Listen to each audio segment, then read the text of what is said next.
Dan yang lebih menarik lagi, komisi di sektor energi dan lingkungan hidup, komisi 12, itu tidak tahu menahu dengan adanya rencana revisi undang-undang minerba.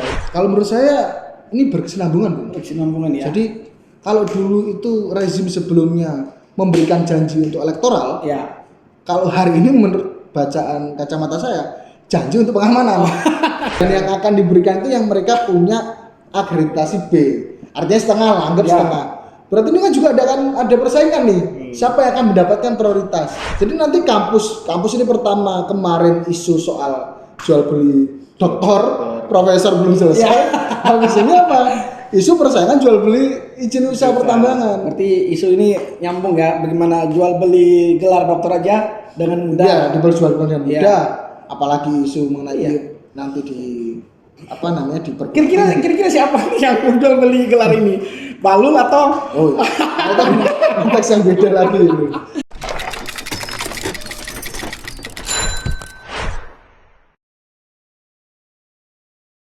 Ubur-ubur ikan lele, ada yang direvisi nih le. Apa tuh? Apa tuh terkait yang direvisi, terkait yang dilakukan oleh negara pemerintahan saat ini. Ya. Dari ini kan lagi ada apa ya, yang masuk dalam secara tiba-tiba dalam program prolegnas ya, ini revisi ini ya, itu undang-undang minerba. Menurut Bung sendiri terkait isu revisi undang-undang minerba ini seperti apa, Bu? Iya, lagi-lagi ikan lele lagi. Maksudnya ngawur le. Ngawur. Jadi kalau bicara soal RUU Minerba ini agak unik. Tapi sebenarnya kita sudah mengalami di berbagai pembentukan undang-undang yang lama ya. Seperti Omnibus, terus undang-undang KPK yang prosesnya mau dibuat cepet nih. Apa RUU Minerba ini. Nah, sampai hari ini pertanggal 13 nanti malam kita tag ini jam 7 mau dibahas lagi. Semalam dibahas dan sekarang mau dibahas lagi. Dan ini tertutup. Ya, tertutup ya. Tertutup di badan legislatif. Udah kayak omnibus law bener ya. Udah kayak omnibus law bener. Gitu kalau. Tapi memang banyak sih kalau dilihat daripada daftar inventaris masalah ya yang ada dalam RUU Minerba itu banyak hal yang harus dikritisi. Pertama mulai proses pembentukan, terus isi daripada undang-undangnya, terus ketiga dampaknya. Yang menarik kan ini selain daripada melegalkan kemarin PP tentang ormas keagamaan yang diberikan prioritas, ditambah nih perguruan tinggi sama UMKM. Berarti kan kalau begitu tadi Bung menyebutkan secara apa ya, proses lah itu bermasalah.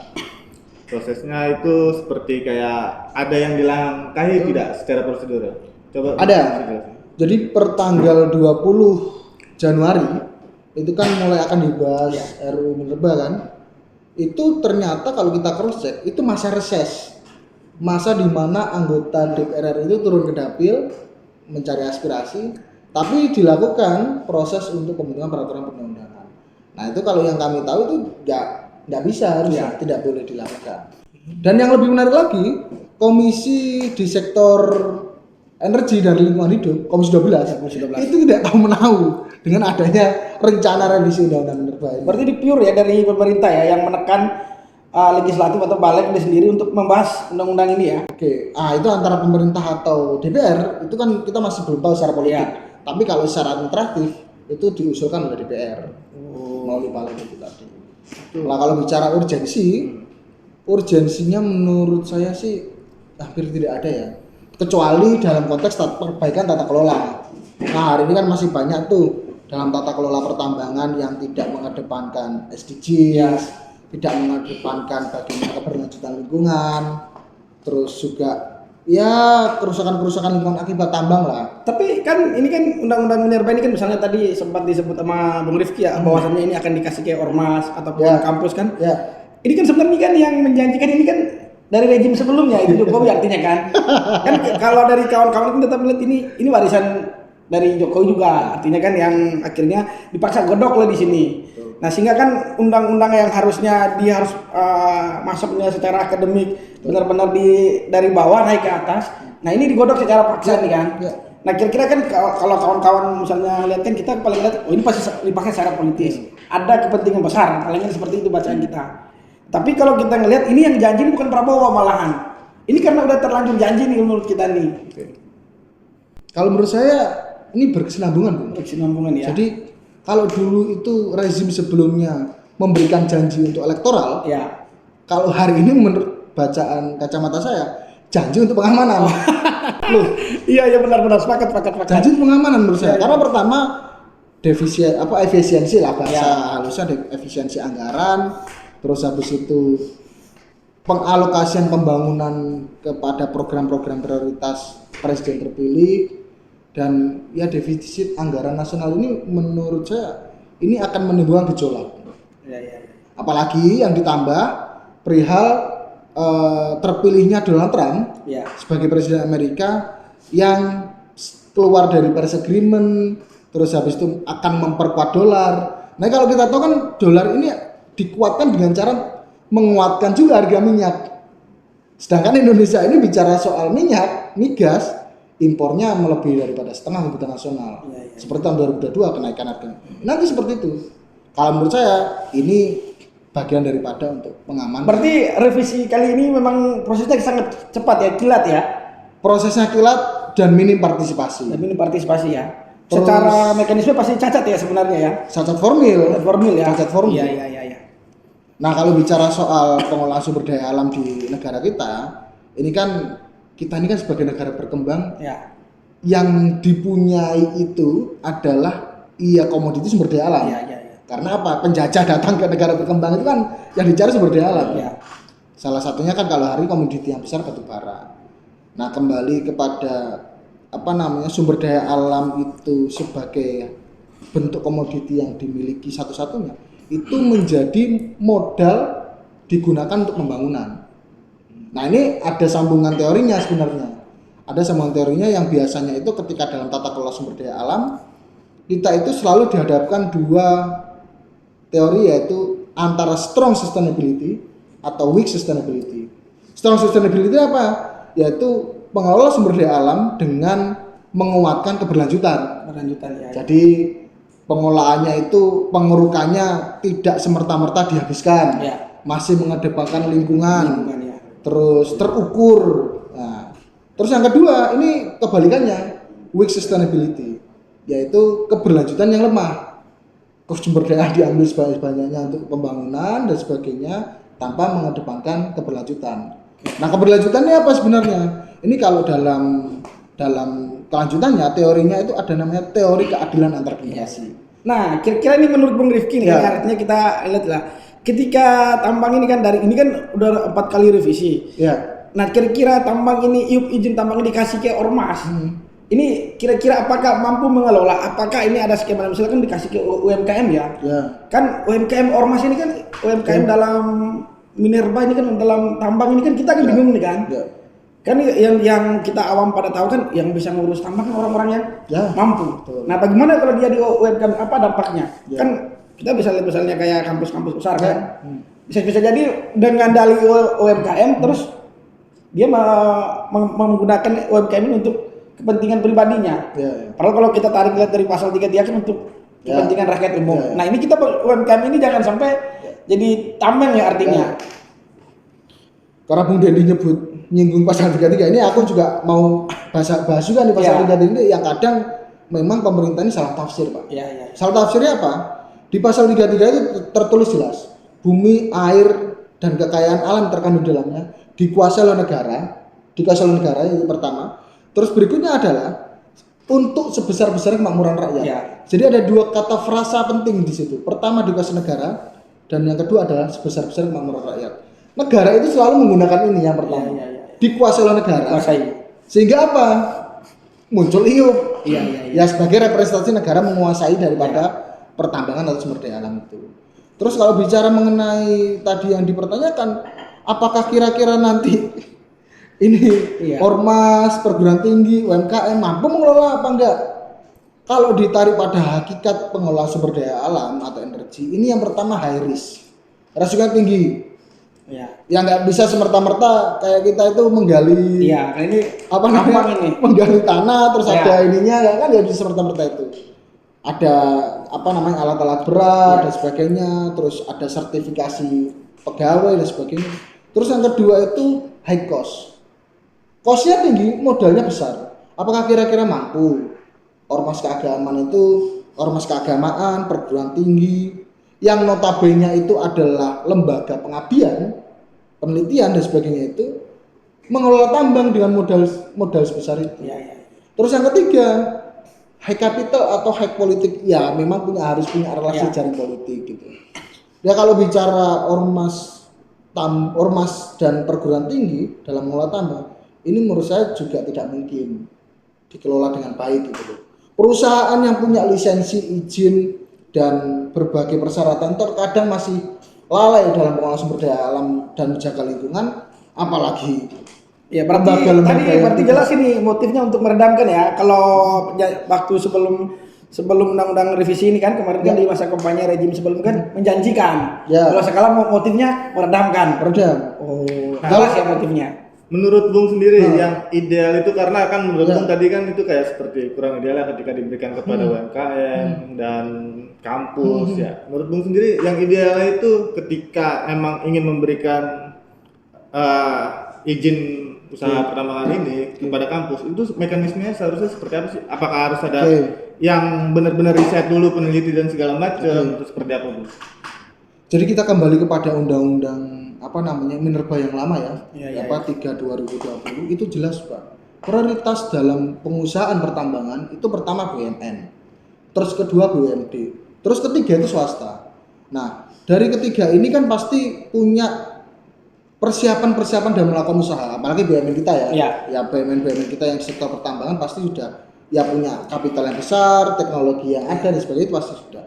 Kalau ormas keagamaan maupun perguruan tinggi, apalagi perguruan tinggi nih, mereka ini fungsinya ini kalau dalam undang-undang perguruan tinggi kan pengabdian, penelitian, pendidikan, Tridharma perguruan tinggi. Kampus lu punya teknologi nggak? Ini itu masalahnya bos. Kalau kayak kampus kita ini kan kampus ruko terus kampus yang swasta privatisasinya.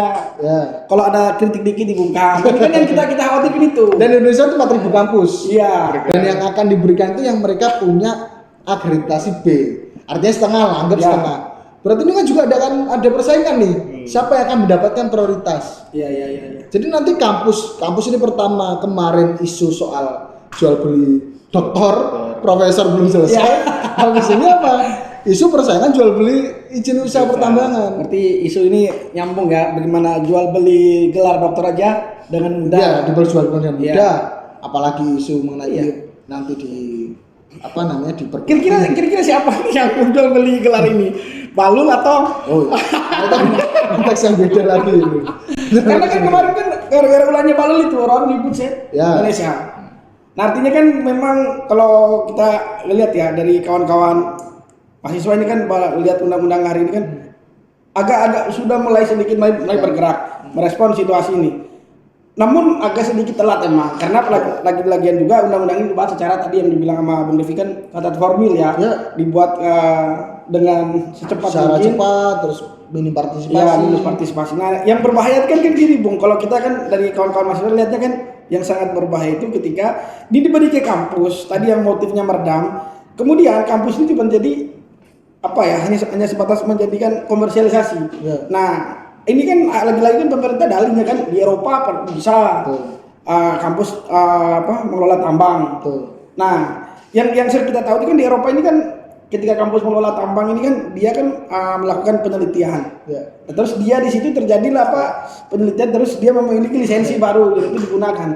Di Indonesia kan ya kalau kampusku nggak mungkin Bung bisa gitu. Terjadi di tengah situasi yang hari ini kan semua golongan menengah sedikit mau melawan kan. Menengah udah mulai melawan karena efisiensi, dosen-dosen udah mulai melakukan aksi.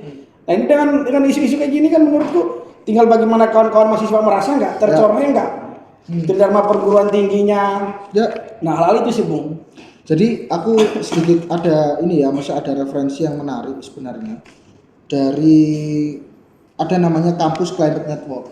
Jadi kampus Climate Network ini adalah kelompok mahasiswa yang dia itu sekarang lagi konsen untuk memisahkan antara bantuan industri fosil terutama, ini kan mereka case-nya minyak oil, dengan kampus gitu. Jadi mereka ini lagi mendorong bagaimana untuk kampus dan industri itu terlepas secara bantuan. Karena apa? Karena untuk menjaga independensi daripada riset, rekomendasi, ataupun penelitian-penelitian lain yang sifatnya kebijakan untuk kemaslahatan masyarakat. Nah, kalau kembali lagi kepada mengenai RUU Minerba yang nanti akan diberikan kepada perguruan tinggi, ini nanti akan lebih bias lagi. Negara kita kemarin secara demokrasi kita tahu kita sudah meninggalkan lah apa namanya meritokrasi. Hari ini kita juga akan nanti pasti akan disuguhkan, apalagi ketika nanti kampus menerima dengan ada undang-undang ini, akan disuguhkan ini kemana lagi kita akan mencari kebenaran. Ya, keadilan kebenaran ya. Keadilan kebenaran kita akan mencari kebenaran lagi. Nah, hal ini yang harus menjadi kekhawatiran bersama. Itu juga yang sebenarnya kita juga beberapa kali melihatkan kok kenapa sih kawan-kawan masih pada diam, sangat sedikit merespon situasi ini. Artinya kan secara subjektif kita melihatnya, oh ini jangan sampai belum ada IUP aja udah diredam, apalagi ada IUP diberikan ke kampus. Nah ini kan sangat-sangat berbahaya bagi ruang akademis kampus, kebebasan akademik, kebebasan berdemokratisnya. Nah ini yang hilang nanti sangat-sangat terancam kan. Nah, cuman menarik ini Bung, misalnya kalau kita ngelihat ya, kira-kira kalau memang itu terjadi, kampus Indonesia ada berapa sih yang sanggup sebenarnya? Kalau dikatakan sanggup, kalau dari isu yang beredar ya, mereka itu akan memberikan ke akreditasi B. Sedangkan kampus kita seluruh Indonesia itu sekitar 4.000, anggaplah setengah gitu. Ya seperti yang saya katakan tadi, 2.000 itu pasti akan berlomba-lomba untuk mendapatkan kata prioritas. Karena apa? Tidak melalui proses lelang, Pak. Tidak ada ya bahasa fit and proper test lah dalam proses untuk seleksi gitu. Itu bakal berdampak kenaikan UKT juga nggak sih? Kalau kenaikan UKT, ini masih belum dikaji secara enggak, kalau kenaikan UKT itu gini, jadi karena kalau dia bisa jual kan itu. Enggak, malah UKT ini, kalau UKT ini jadi gini. UKT ini ketika efisiensi. Nah, justru dalihnya pemerintah solusi palsu memberi IUP ini akan mengurangkan solusi palsu. Ya, artinya kan ya sekarang kan gak usah muluk-muluk lah pemerintah dalih itulah. Ini kan dalih karena PTNBH kan segala macam. Toh ada PTNBH pun tetap mahal kok hari ini. Apalagi izin IUP ini kita kan sangat khawatir kan gini Bung, misalnya Antam ataupun PT-PT besar ya membuat kampus terus nanti dengan dalihnya UMKM yayasan mereka buat sendiri. Ya orangnya tetap sama. Putaran di situ karena artinya kan ini benar-benar menjalankan apa perintah amanat konstitusi nggak pasal 33 kan dikuasai dimiliki oleh rakyat kan.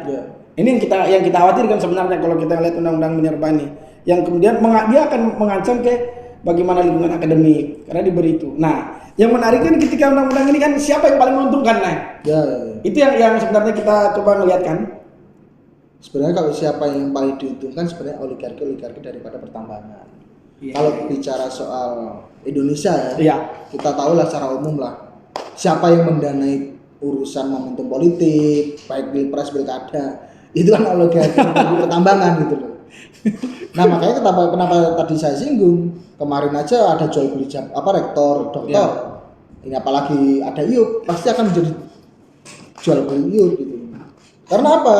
Kemarin itu juga sebelum adanya undang-undang Minerba atau revisi ini itu banyak Bung orang yang hanya sebatas punya izin tapi dia tidak melakukan proses tata kelola pertamanan yang baik hanya sebatas untuk jual beli izin aja. Nah ini yang kita takutkan nih, kampus hanya sebatas untuk jual beli izin. Tapi kira-kira dengan adanya undang-undang Minerba yang baru nih bisa nambah dong apa nanti izin IUP-nya nanti? Pasti nambah, pasti akan nambah.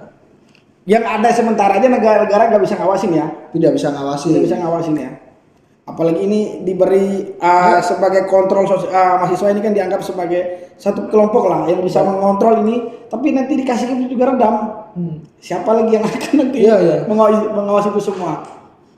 Ini kan yang sebenarnya menurutku agak ada satu kejanggalan memang di situasi saat ini ya. Kok pada diam, terus semua disebutkan itu. Untung aja Cipayung gak dikasih. Kalau Cipayung mau dikasih, wah, udah semua redam lah. Mungkin nanti. Iya, lo ada kemungkinan bener, Ormas kan? saya sepakat. Pasti ada kemungkinan ke situ gitu kan. Jadi mereka yang ya seperti yang saya sampaikan di awal, ini kan sudah proses pengondisian. Iya. Kalau kemarin itu sifatnya elektoral, sekarang proses pengondisian. Kalau bacaan saya jadi kemungkinan nanti itu ada juga kan di forum rektor, forum guru besar yang pro dan kontra ya. Betul. Nah, yang paling banyak yang pro dan kontra ini kira-kira ada gambaran kampus-kampus mana atau gimana pada pandangannya? Ya kalau yang pro ada ya kan, jadi mereka adalah statementnya yang pro itu ini sebagai untuk praktek daripada keilmuan mereka ya, kampus-kampus teknik lah tentunya kan. Iya. Nggak mungkin kan kampus-kampus sosial gitu. Iya. Nah terus yang kontra kayak seperti contoh di UI, tapi ini fakultas hukum ya. Fakultas hukum menolak, fakultas ekonomi menerima.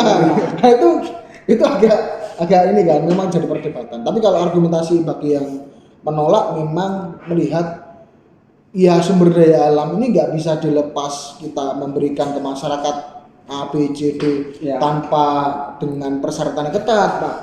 Karena lagi-lagi apa?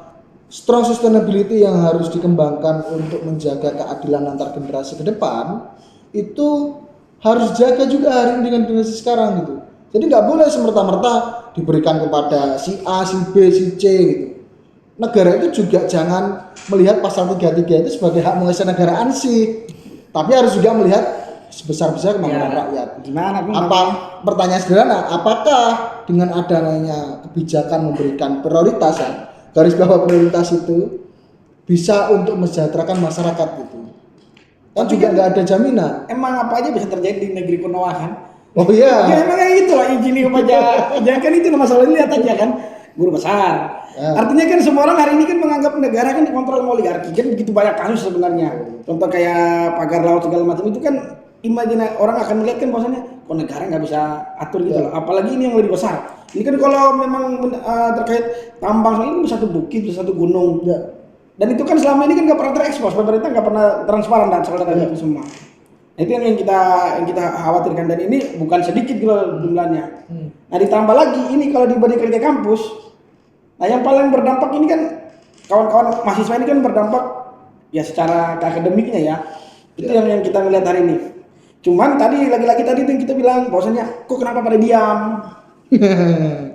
Nah kalau saya sendiri kan lihatnya gini Bung, memang kondisinya ini kan dari pilpres yang sudah berlalu sampai sekarang, artinya kita lihat ini kan warisan dari Jokowi, dan mahasiswa pada kondisi ini ya memang pada kondisinya ya pasif.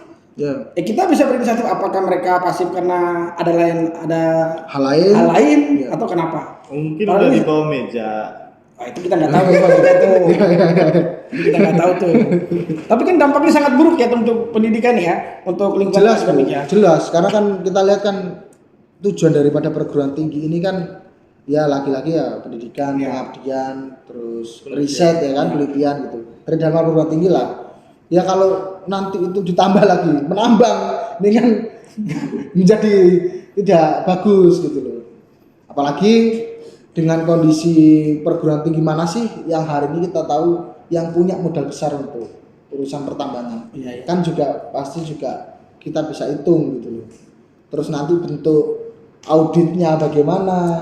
Ketika nanti ini rugi, prosesnya apakah dikatakan perguruan tinggi itu bangkrut? Ini kan juga harus dikaji juga nanti. Memang begitulah kondisi kita hari ini ya, kalau kita lihat dari kawan-kawan gerakan ini ada undang-undang yang sangat kilat kemarin, persoalan gas pun. Artinya kan memang kawan-kawan mahasiswa ini kan yang nggak antusias meresponnya gitu loh. Saya sih sangat khawatir gitu loh sebenarnya ketika dengan ada undang-undang minerba yang nanti akan membunuh kebebasan akademiknya ketika ada itu lagi. Kita kan yang kita takutin kan kampus kan menjadi industri yang fokusnya hanya industri, tapi bagaimana menghilangkan pengabdian. Itu yang hilang nanti. Nah, kita kan di sini kan berharap nih, artinya kawan-kawan kita termasuk kita sendiri kan bisa protes lah akan situasi, walaupun dengan kita masih sedikit ya. Itu yang menurutku yang perlu kita kabarkan ke kawan-kawan kita. Ya harusnya protes ya teman-teman mahasiswa ya. Ya termasuk saya kan ini bagian pada Ya. protes. Kita kan bagian pada protes itu kan. Ya karena apa? Nanti malah dosen-dosennya ini yang pejabat struktural di kampus, mereka nggak ada di kelas. Ada yang di wilayah tambang malah. Ikut proyek ya? Ya karena punya tambang gitu. Oh mahasiswa bisa ikut proyek lama-lama ini. Enggak, mahasiswa yang ditinggalin di kelas gitu. Ya? Kemarin kan ramai mahasiswa ikut parcok. Sekarang Oh, iya. bisa ikut proyek. Ini kacau nih lama-lama di negeri ini. Tapi undang-undang minerba ini apakah menjadi satu tujuan dari pendidikan tersebut tidak? Sebenarnya. Maksudnya bicara soal undang-undang minerba sebagai tujuan, saya rasa sih jauh ya. Jauh ya. Karena hari ini harusnya pemerintah itu konsen kepada perbaikan pendidikan. Menurut saya jangan aneh-aneh lah menambah beban itu menjadi urusan tambang Nah, gitu. update terbaru Bung, update terbaru ini kan yang ramai di kawan-kawan saya mahasiswa ya, kawan-kawan di gerakan itu update terbaru gini. Apa pendidikan dimahalkan, Ya. orang dikasih makan gratis Ya. dengan 10.000 per hari kan. Ini kan jadi sangat kontradiktif gitu loh. Ya. Kan efisiensi, otomatis kan kemarin Kemendikti kan itu mewanti-wanti katanya Ya. bahwasan UKT akan naik. Nah ini kan Beasiswa beberapa ya sama kayak gini jadinya. Ya. Artinya kan ya dengan adanya IUP kan kita kan lihat gini sederhana kan pola pikirnya kan kemarin aja jarang sekali tambang yang menjalankan proses perambangan dengan baik dan benar ya. Betul. Apalagi ini diperbanyakan. Betul. Itu yang kita khawatirkan yang terjadi perusakan lingkungan di mana-mana dan nggak sederhana itu untuk memperbaiki lagi. Ya, betul. Contoh kayak misalnya food estate aja kan kalau ditanam kan butuh bertahun-tahun juga untuk Ya. menanam lagi kan. Tanahnya harus diperbaikin. Nah hal penanggulangan ini yang sebenarnya kita khawatirkan nggak terjadi karena itu tambangnya ini aja yang kita dengar sih isinya kan gini kan banyak tambang liar apalagi Ya. Ya kalau kata yang kemarin debat di Pilpres kan katanya dicabut aja izinnya. Ya. Terus ini yang menarik sebenarnya juga di RUU Minerba ini akan semakin bias ya posisi izin itu bagaimana. Jadi kalau kita tahu kan izin kan pertama ada kalau yang bagi masyarakat lokal atau apa itu IPR, izin pertama rakyat yang mereka tidak menggunakan alat-alat yang high tech lah. Terus yang kedua ada IUP. IUP ini yang mereka itu luas wilayah izin usaha pertamanya nggak terlalu luas. Nah yang ketiga ini IUPK khusus. Nah yang ini apa namanya ini menjadi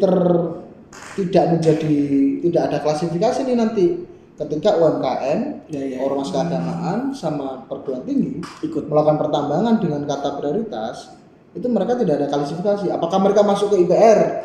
Apakah mereka masuk ke IUP atau IUPK? Ini kan kita nggak tahu.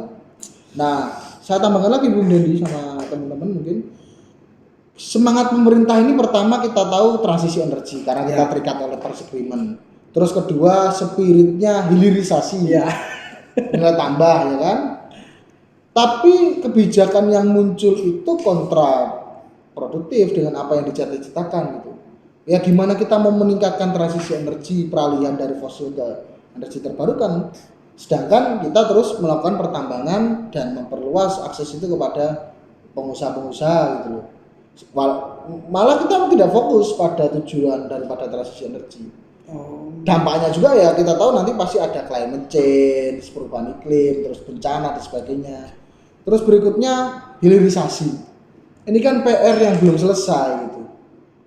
Jadi peningkatan nilai tambah daripada entitas komoditi sumber daya alam terkhususnya mineral dan batu bara, mineral logam dan batu bara itu ya juga akan terhenti ketika ini produksinya banyak yang punya industri hilirisasi berapa kan kita bisa hitung. Berarti ini kan ada indikasi tidak masuk ke wilayah industri hilirisasi berarti kan langsung dijual mentah lagi. Dengan harga yang kita tahu memang begitu. China berapa? Memang begitu kondisi apa? Menteri kita kan kalau kemarin kan aksi kami bisa di Jogja itu temanya menarik Bu. Menteri apa kabinet gizi buruk isinya banyak tapi gizinya buruk. Iya. Temanya itu menurut saya dalam bayang saya kan kabinet gizi buruk bukan merah putih karena banyak tapi nggak punya otak karena 100 hari nggak ngapa-ngapain yang malah terjadi membuat undang-undang yang ngawur gitu loh buat kebijakan yang menyusahkan rakyat. Contoh kayak siapa nih Balul kemarin itu terakhir tegas kan itu yang sebenarnya yang menurut gua yang aneh gitu loh. Ya. Lagi-lagi kalau pada posisi kita kan melihatnya kan, wah situasi ini memang memperparah, memang sangat parah menggerakkan sosial masyarakat civil society pun sedikit juga mengkritiknya. Ada memang, tapi sangat sedikit mengkritiknya. Kita berharap kan ketika negara hari ini memang kondisi yang kayak gini kan, harusnya kan kalau kita misalnya belajar teori dalam negara kan, krisis ekonomi kan meningkatkan kesadaran politik sebenarnya. Harusnya levelnya meningkat hari ini. Tapi situasi saat ini enggak. Karena tadi tenaga penggeraknya kalau ditambah lagi izin hidup lama-lama jadi tenaga proyek lama-lama. Ada di kampus kan itu, Bung. Wah, kita kan sesuai dengan jurusan kan. Ikut proyek berarti. Aneh malah. Ya gitulah, nanti tantangan tersendiri ya bagi generasi kita juga ya. Ya ketika kita mau kuliah ternyata dosanya nggak ada. Dan sebagainya. Oke. Yang paling bicara pendidikan lagi sih, barusan tadi ngeliat kayak Kementerian Pendidikan itu mengeluarkan statement bahwa KIPK itu beasiswa KIPK itu bakal dicabut. Sedangkan pendaftaran itu sudah berjalan. Sudah berjalan sampai sekitar tanggal 7 Februari apa tanggal berapa gitu saya lupa. Nah, itu kan menjadi dampak nantinya. Nah, tadi kan juga disinggung bahwa itu nanti menjadi solusi. izin iup ini untuk memberikan subsidi kepada mahasiswa itu kan nanti kan. Nah, yang ditakutkan itu kan ketika itu belum berjalan segala macam. Nah, banyak mahasiswa para mungkin yang mendaftarkan untuk mendapatkan KIPK itu dia terhenti jadinya pendidikannya, malah menambah tingkat rentan kemiskinan di situ. Di situ dampaknya. Ya kalau menurut saya sih ini juga agak aneh ya. Masa iup yang diberikan terus habis itu ini kan usaha ya, nggak mesti pasti untung gitu, pasti gambling dan sebagainya. Ya berarti skemanya itu sangat dibuat gitu kayaknya itu. Iya, ya kalau kita mau terfokus ataupun mau dengan solusi palsu menurut saya ya nggak apa-apa, terserah kalau ada yang mau tuh. Ya bagi-bagi kita yang sadar ya janganlah gitu. Ya kita kan sebenarnya kan kita kan berharapnya kan kawan-kawan mahasiswa kan sadar nih. Takutnya itu ikut proyek, kalau saya sih takut ikut proyek juga. Ya nggak masalah sih proyek kan kalau memang menguntungkan, tapi kalau proyek nanti ada satu kebijakan apa dan kampus itu bungkam, ya jelas hari ini motifnya orang curiganya itu. Ya kan motif awalnya kan elektoral, motif keduanya kan pembungkaman. Yang paling diuntungkan kan oligarki ini kan, itu yang kita khawatirkan sebenarnya. Kita sih berharap enggak seperti itu. Ya jangan sampai seperti itu, mahasiswa pasif akan kondisi terhadap situasi rakyat yang hari ini semakin sengsara gitu loh. Efisiensi anggaran ASN hari ini aksi loh. Aksi mahasiswa hari ini. Tahu mana kondisinya. Kita nggak tahu juga nih. Belum dikasih IUP aja udah belum ya? Iya, apalagi dikasih. Seharusnya mahasiswa menjadi agent of change ya, agent perubahan, malah kalah sama ASN jadi. Oke, siap.